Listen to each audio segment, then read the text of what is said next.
Trying to my stream. There we go. So I'm going to hit record.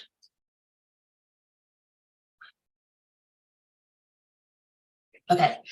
So why am I talking about messaging today? Well, I see a lot of businesses struggling with their marketing, and they either have no idea of who their ideal customer is, or they have a bit of an idea, but their messaging is still missing the mark, which is a shame because the two aren't kind of coming together. And from my experience, 20 years in digital marketing, I see a very common theme, and that is that the kind of foundations or groundworks of their marketing and messaging hasn't quite been figured out properly. Because often, if you are doing any work around ideal customer, it's kind of focusing more on who that avatar is, where they hang out. There might be some thought around what they're thinking, saying or not saying, but often it's just too surface level. So what I have discovered through my own marketing journey is that you've got to go deeper. And so usually businesses will have more than one customer type, and that's fine, but they still solve the same problem. And so what your messaging might be for each customer type might vary, even though the solution is exactly the same. And so as such, it's worth kind of going back a step and looking at the problem you solve on a deeper level, because then you can attract the people that you want to work with, essentially. So I see, a lot of reasons people aren't getting clients is because they're not visible enough. Their messaging isn't clear enough. They're not clear on their target market, and maybe not niche. They haven't niched down enough, although I'll talk about that a bit more in a bit, because niching is a bit of a journey. And perhaps they're blending in with the crowd and not standing out. So as I say, it's all well and good being able to share. It's all well and good knowing that you can help these people, but if they're not seeing your stuff, then that's a problem. And also, often I see lots of businesses kind of talking about, well, we do this and we do that, and this is how we can help. The problem with that is that no one cares, because they only care about themselves and their problem, because they are the hero of their story, not you. And so when you're positioning yourself or your business as the hero of the story, you're gonna miss the mark. So it's all about going deep with the problem you solve. And it's sort of meeting them where they're at. So not where we think they're at, or not where we want them to be down the journey, or not where we are, because we're at a different part of the journey because we've solved this problem. Otherwise, we wouldn't be able to help them solve the problem. So it's going back to where they are on their journey and what they're struggling with, and what they're saying and they're thinking and they're doing or not doing. That's the key here. So it's things like sort of 4 things that can help with knowing your customer. So it's researching the problems and pain points they have and what's keeping them stuck. And it might be that from conversations with your clients, you know some of this, but it's them, it's where they are, what they're struggling with. It's also understanding what is at stake if they can't solve this problem, because then understanding that, you can position your messaging as well accordingly around that. And also it's about helping them understand that you can serve them and help them solve their problem because you've solved the problem. So you are the guide, if you like. You are the person that has already overcome this, and that's why you can authoritatively say, I can help you. And so that might come down to showcasing case studies or testimonials or other successful solutions.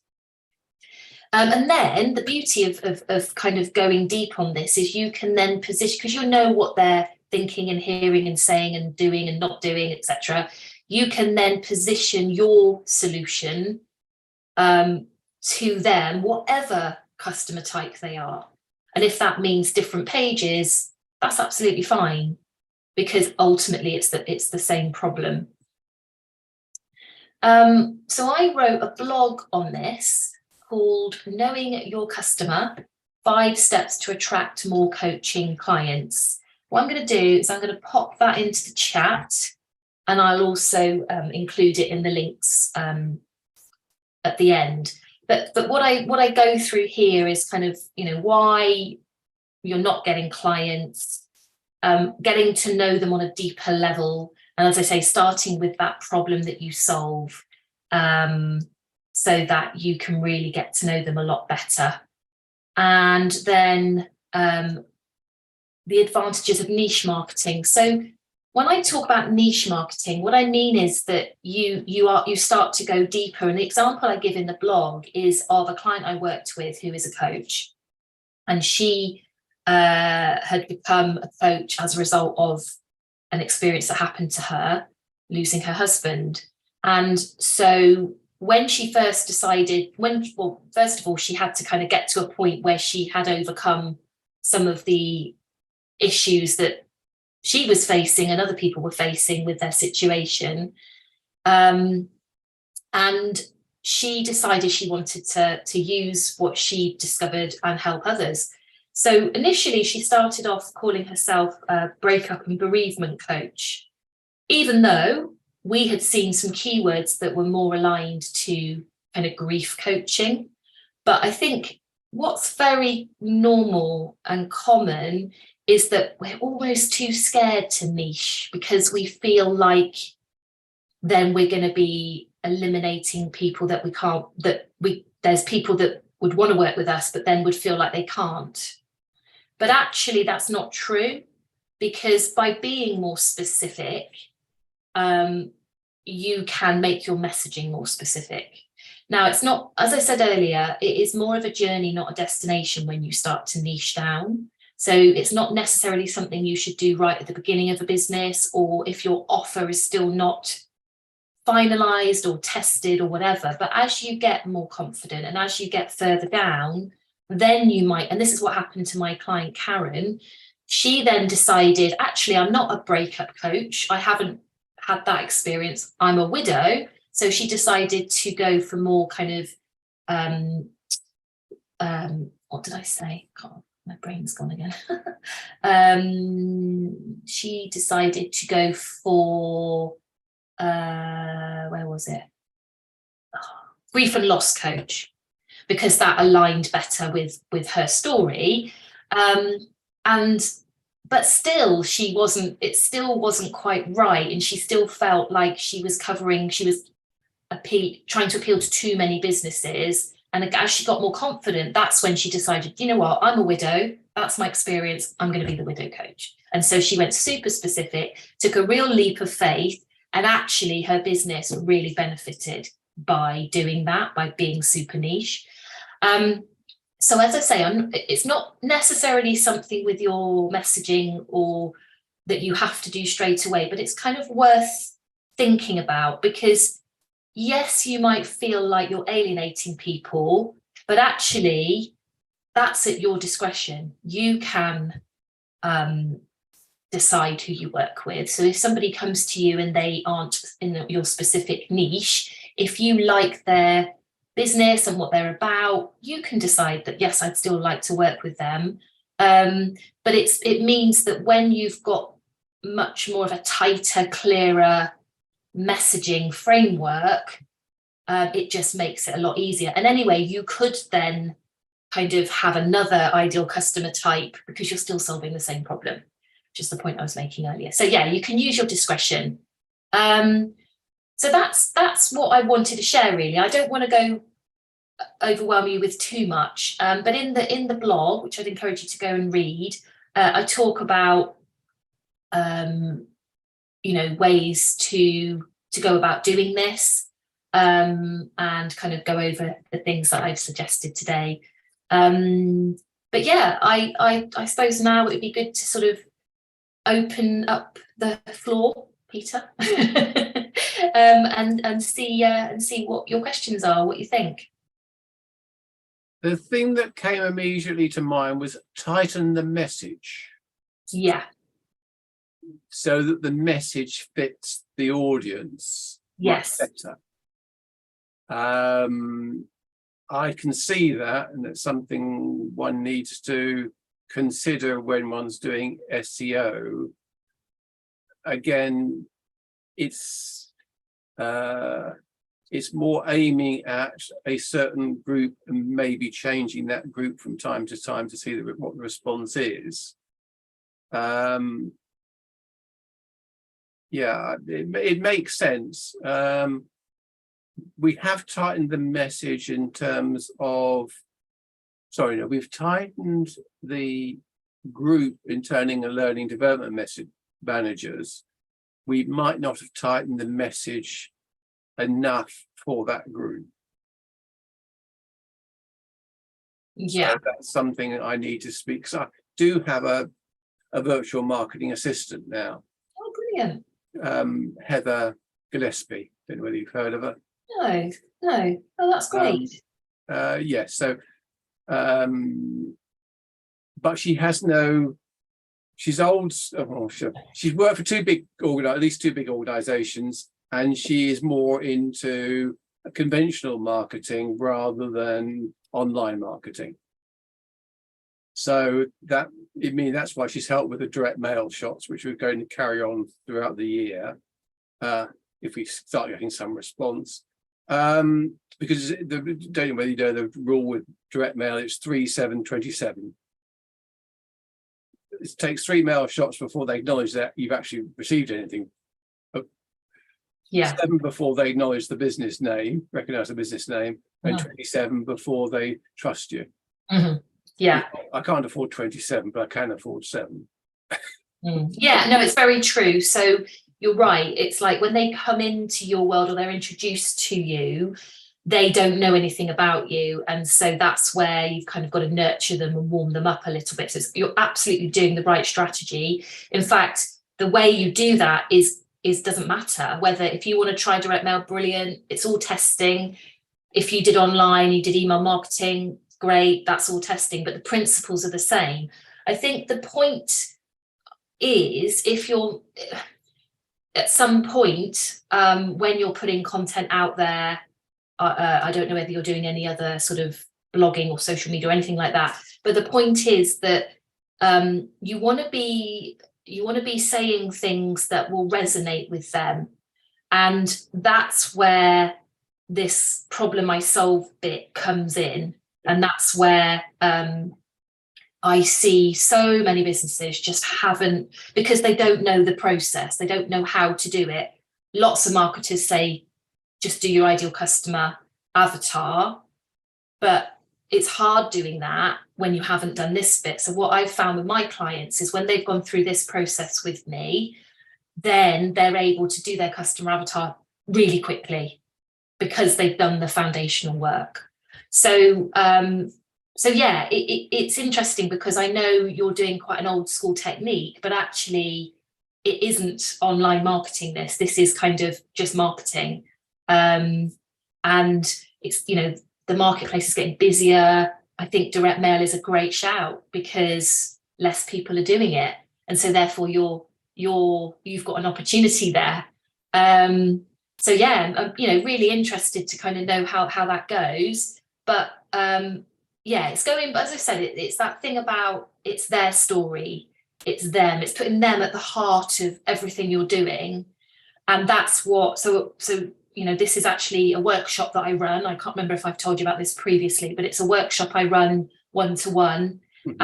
And what is the output of it is, because it's quite collaborative, because I don't know what the outcome's going to be. That's the beauty of it, is you've got to trust the process. But what comes out of it is a whole load of content ideas and things that you could put back into your website, into your socials, into your direct mail.